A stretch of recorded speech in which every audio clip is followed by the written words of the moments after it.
All right. If you will separate them, that might help too, because we need to be looking at both at the same time.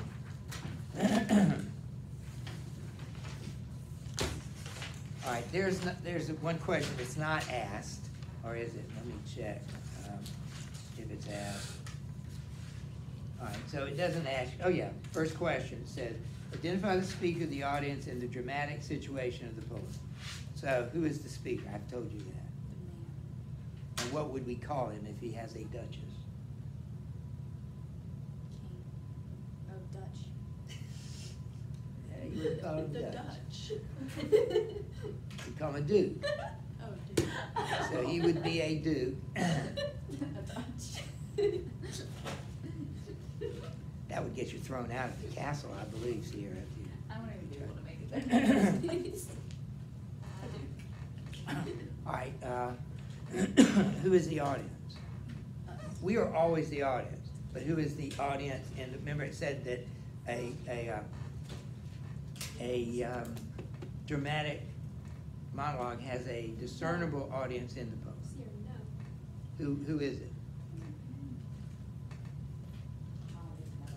Who is he talking to? And where are they?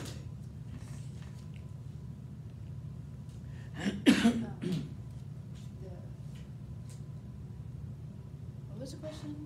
Who is he talking to? There's somebody in the poem he's talking to. Servant. It is a servant, but it's not his servant. Turn to the back page, it'll make more clear. I look at line 47. We'll meet the company below, then I repeat. Everybody with me there? Okay, I want you to underline it. The count, your master's known munificence, is ample warrant that no just pretense of mine for dowry will be disallowed. So this is a servant of the count. Who is the count? That raises another, but this guy is a servant of the count. And what is a dowry? They're saying your master's known munificence, that means generosity, is ample warrant that no just pretense of mine for dowry will be disallowed. What's a dowry? A dowry in the old days, when you marry Mr. Right someday, in the old days, your family would owe Mr. Right some money. That's how it was done. That's a dowry. You would go into the marriage with some money that was given to you by your parents. So, That's so bad. what's the context of this? You would go into the marriage. You would go, no, this is, well, notice what he says here. Listen, he says, the count, your master's known munificence, ample warrant that no just pretense of mine for dowry will be disallowed. Then he says, though his fair daughter's self, as I vowed at starting, is my object. So he mentions the money first and the girl second. So you can see where his mind is. He wants the money. Okay, so we know the what is the situation? Turn back to the beginning. Do you have any idea where they are? Listen, well, first of all, he said this. He says, the count, your master's known munificence is ample warrant, and so forth. Above that, it says in line 47, he says, will please you rise, he's talking to this servant, will meet the company below. So where are they? They're upstairs in probably his castle or his palace, whatever it is, he's a duke. But what's the situation? Like, let's go back to the beginning. Look at the very first line of the poem. It says, that's my last Duchess painted on the wall, looking as if she were alive. I call that piece a wonder now, for I penned off hand, work busy a day, and so forth. So what are they, where are they? They're upstairs, and what are they talking about, and what are they looking at? A painting of who? Wait a minute, you're not wrong. Of his, how do you know she died? Because alive. Looking as if she were alive. Well, okay, let me play the devil's advocate. Maybe look at that picture right there. Just ran her dry. That picture right there, That's a, what's that? Anyway, who was that? What's the guy who drew this? I'm sorry. Norman Rockwell. Have you ever heard of Norman Rockwell? No. Okay, he used to draw pictures for, it was a magazine, and this is the kind of picture, they were really lifelike, they're kind of old-fashioned, kind of warm and cozy, little boy getting a haircut, and all sorts of things like, you've probably seen them. But we were just saying, is this woman alive or dead? And I'm saying, you know, that woman looks as if she were alive. What am I saying about the painting? It's realistic. It's realistic, so. Realism. We're done. No, we're not. Look, it says, Project's over. as if she were alive means two things. And you don't know which he meant, or maybe both. The painting is so lifelike, it's if she's really sitting there. But it also suggests, and I don't think you're wrong. I think she's not alive. But there's some other evidence in the poem. So when he said his last Duchess, what does the word last mean? As if there's more. Yes, exactly. Does it imply that it means there are no more? Isabella, couldn't it imply there are no more? Like, this is the last one. No. Probably has It more. could. I think you're right, because what is he there doing? What is the Duke doing? I'm trying to get another one. Exactly. That's why it's not the last one, it's the latest one. You know, the word last means latest. So we've answered the first three questions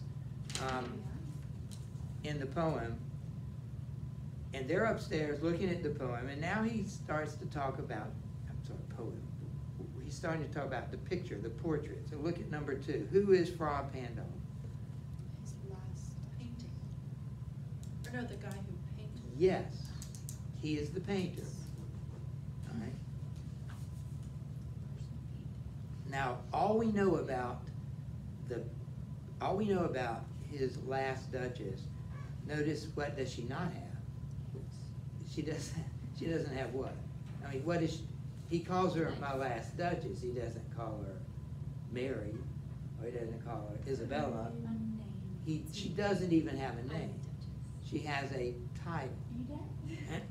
All right, so what does that tell you about the relationship? He doesn't actually care. Probably not. What? He wants that money. What'd you say? Said he wants the money. Yes. But wonder why she's dead. What happened? Let's keep reading. Fra Pandolf, he's the artist. Now, what I want you, I'm going to reread some of this, and you tell me, given what the Duke is telling us, what is this woman like? Okay, so let me read it. Fra Pandolf's hands work busily a day, and there she stands. Wilt please you sit and look at her? Remember at the end of the poem he says, "Will rise." So he tells him to sit. Will you please sit? I said Fra Pandolf by design, for never read strangers like you that pictured countenance, the depth of passion. Now circle words that describe the woman in the picture. Never read strangers like you that pictured countenance, the depth and passion of its earnest glance. But to myself they turn, since none put by the curtain I have drawn for you but I. Underline that.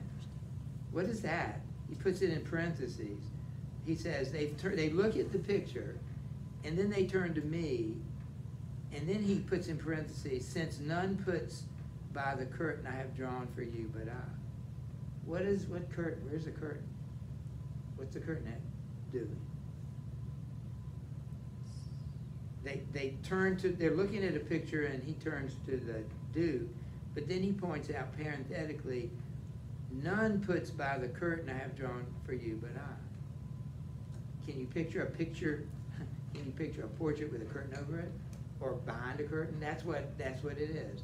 So who draws the curtain or opens the curtain? Who's the only person that opens the curtain? The Duke. So he makes it a point to tell him. See, we're learning as much about the Duke as we are the Duchess here. The Duke says, I'm the only guy that opens the curtain. Okay, then he goes on. Now, we're trying to figure out what is she like. And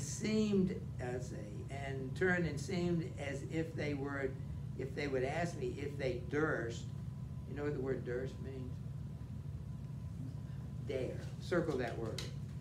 And seemed as the people who look at the picture that I have pulled the curtain for, they would ask me if they dare. What does that tell you? If they dare. That he's easily angry. Which person? The dude. Yes. That he invokes fear in people. If they dare, how such a glance came there? What was the glance? What was the one thing about her glance? In line. Earnest. It's earnest and it's passionate. And passion, the depth and passion of that, so it's deep, passionate, and earnest. What does earnest mean? You know what earnest means? Like, curious. And I think it does mean sincere, like it's real, and it's energetic. You know, it's passionate. It's kind of another word for that. All right. So if we go to line 12 or 13. Sir, 'twas not her husband's presence only called that spot of joy into the Duchess' cheek. Perhaps Fra Pandolf chanced to say, her mantle laps over my lady's wrist too much, or paint must never hope to reproduce the faint flush that dies along her throat. Such stuff was courtesy, she thought, and cause enough for calling up that spot of joy. So what does that tell you about her? And about the painter? Yeah. She doesn't, or she has like low self-esteem maybe? Oh, I think you're right. But what does she do when the painter says, her mantle, talking to her in the third person, her mantle laps over the lady's wrist too much, or paint must never hope to reproduce the faint half blush that dies along her throat. What is the painter doing for her or to her while he's talking to her? Why does he want to do that? To like make her smile. Yes. Yeah, and make her blush. And she does. So what does that tell you? And remember the father, or the husband rather, he says it wasn't her husband's presence only that called that spot of joy into the Duchess' cheek. What is he saying about it? No, what'd you say? Her husband doesn't make her happy. No, I think that does make sense. And where is the husband during the painting? While they're painting her. What? Just there. Yes. Now what does that tell you about him? That takes a long time to paint a portrait. He's controlling. Yes, exactly. That is probably the key word to describe this guy. He was controlling. Remember who opens the curtain? Him, and only him. While this guy was painting her, he stood right there with her. And he notices that she liked the way the guy spoke to her. You remember those school pictures? They spend about 30 seconds with you, but they always tell you something silly, say, think about your boyfriend, or something. They always try to get you to smile. Yeah. Please smile like that next year. Some of the thing perfect. It's a real art. I've never done it, but it's a real art to take portraits. All right, such stuff was courtesy, she thought, and cause enough for calling that spot of joy. And then what does this say about her? We're adding to this list of what do we know about her. She had a heart, how shall I say, too soon made glad, too easily impressed. She liked whate'er she looked on, and her looks went everywhere. She was like an easygoing person. Yeah. Made the best out of everything. Almost childlike, my favorite, her breast, the dropping of the daylight in the west, the bough of cherries, some officious fool broke in the orchard for her, the white mule she rode. Almost sounds like a child. What does that make you think about the Duchess, the one who may not be alive? Do you like her? I think she's kind of a likable person. She's friendly. She's grateful. She's appreciative. All and each would draw from her the approving speech, or blush at least. She thanked men. Now this gets serious. She thanked men, good, but thanked somehow, I know not how, as if she ranked my gift of a 900-year-old's name with anybody's gift. What does that say about her and about him? She didn't care, like, who you were. She treated you the same. And why is he so big deal? Because he was like a duke and better than everyone else. And a family of dukes. Yeah, I mean, the whole, I mean, this is some name. When you're marrying me, you know, you're getting my name, my important name. My mother said something to me one time, and she's turned out to be right. I didn't think much about it. I didn't like her saying it, but she says she wanted me to go to University of North Carolina because of the name. Like, she wanted me to be able to tell people I had gone to University of North Carolina. And that didn't mean anything to me at the time. I wasn't a Carolina fan. You know, it wasn't a big deal. But I thought, what's a big deal? I mean, I'm just going to college. Can you imagine marrying somebody, like, because of their name? It's not their name. It's what their name stands for. Let me say it this way. You don't answer it. I don't want you to answer. I just want you to think about it. Would you marry a guy because he came from a wealthy family? Or would that even make you not want to marry him? Is that his only characteristic? I assume not, but it's not a bad characteristic. Living that There you go. lifestyle. Give you much nail Take tape. it. There you go. So it's not, I mean, you can't help it, right? You like the guy, you like the guy, but his family has money, so that's, I mean, I wouldn't blame anybody for that. I mean, what's wrong with that? But he didn't like it. You notice he didn't like it? That she wasn't rich? No, What? he didn't like the fact that she liked the way these men, well, she thanked men for a little trinket or a gift, the same way she would thank this guy for a 900-year-old name, a 1,000-year-old name, and all the wealth that goes with it. You know, oh, thank you, that was so nice of you. You gave her something, and yet it sounds like what you told me when you married me. You know, like it doesn't sound like you appreciate mine. What does that tell you about the Duke? He's prideful. I think he's pretentious. Yes, he's full of pride. We're almost done here. Now, what do we say? Is she living or dead? Let me read this and see what you think. Who'd stoop to blame this sort of trifling, even if you had skill in speech, what I have not? Is that true? In speech. Well, who's talking here? His speech. Is it pretty fancy? Mm-hmm. So he's not telling you the truth. He says, even had you skill in speech, which I have not. Which that's a blatant one. He's a little Is bit he? To make your will quite clear to one and say just this and that disgusts me in you. Here you miss, there exceed the mark.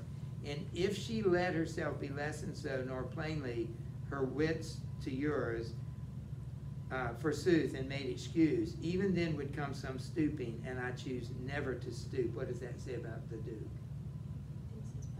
Yeah, I will not stoop. I will not come down to your level, whatever that level is. Oh, sir, she smiled, no doubt, whene'er I passed her. But who passed without much the same smile? So what was motivating him at this point in his life with her? What does he think? What kind of person? He's controlling. Doesn't he seem jealous? Right? Super jealous? Okay, but listen to this. This grew, I gave commands, then all smiles stopped altogether. There she stands as if alive. What do you think? Does that suggest that she really is dead? Listen to what he says. I gave commands, all smiles stopped, and there she stands as if alive. We said it could mean the painting looked as if she were alive, but given what he just said, what does that suggest? Isn't that like all her joy went away? Yes. Or maybe he actually killed her because she was flirting with the photographer or whatever, in this case, painter. All right, so look at number 3. Describe the Duchess. We've done that. You kind of like her. She seems innocent, childlike. Why was the Duke dissatisfied with her? He was jealous. Yes. He didn't feel like she was giving him all the attention, affection, appreciation he deserved. What happened to her? I like what you said, Sarah. It might not, maybe, but I like what you said. You said she stopped smiling, which means she lost all the joy in her life. Maybe she's, you know. Now, he can't marry another woman, right? Unless he divorced. That's always been the case. Very few cultures have polygamy, so she cannot be. She either had to divorce her or kill her. How trustworthy is the Duke's description of her character? Not very trustworthy. No. So you don't even know if he's telling you the truth. All right, good. What's the poem reveal about the Duke? Well, you can write that because we've already talked about it. I like the controlling part and all the evidence that he controlled her. What is the Duke's opinion of himself? Pretty strong. And let me just do one more.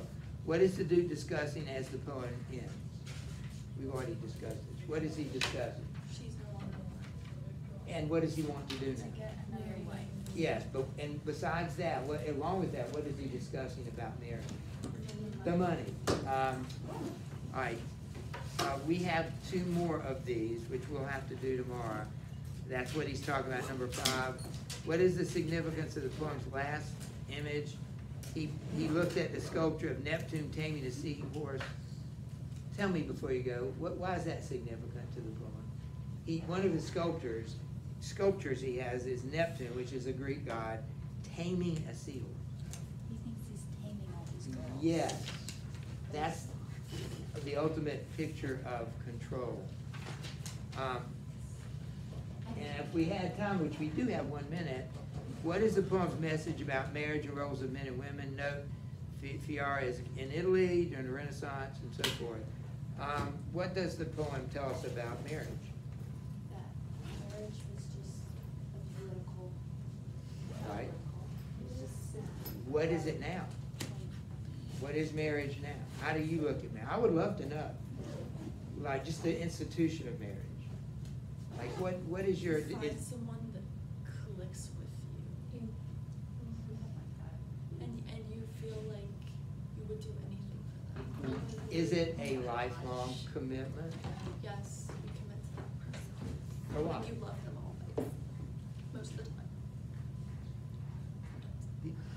I think you're telling me the truth. Depends. It sounds a little bit like you're not completely sure. What do you think before you go? We'll not let you go until you tell me what you think of marriage. I want to eat too. I literally don't even want to get married. Isabel's like, I literally knew you were gonna say that, so I feel like Isabel's like, But no. what do you think about the institution? I don't really have an opinion. Okay. I bet you will someday. I'm just curious. What about Sierra? Me? I mean, I think it's something like you can do if you Wow. want to. I mean, Facts. like I feel like in Real. society, if you don't get married, people look down on you because they're like, wow, you're single for life. Yeah. Even in churches, that's an issue. But I feel like if you decide that you don't want to get married and you just want to, like, that's how you want to live your life, then that should be your own decision. You shouldn't confine yourself to the rules of society. Very I think it's interesting. a beautiful- Delaney, you got the last word. Marriage is a good thing in some circumstances. If you get married to the right person and they actually love and care about you, then they're gonna make it work no matter the difficulties you go through. But if you marry someone just to be married, and you don't actually love them, then it will end. Can I ask you a question? How would you know? How do you think you will know when this is the guy, this is the thing? Just click. Click. I guess you would do anything for them. You feel buzz. Like It's the thing for you would do anything for them and they would do anything for you. And you would have to trust when they say yes. Of course they're going to say yes. But there's an element of trust there. Trust and loyalty and forgiveness. Hotel Transylvania. You say all the right things. I Use just wonder how Wow. sold on those things you are. But you're right. All those things are absolutely true. All right, ladies, you may leave. You have a zinc. Vocabulary tomorrow. Then you turn into a vampire. I mean, okay, I would marry a vampire. Oh! That's in the video. What? It's in the video. Oh, great. Oh. I'm gonna watch on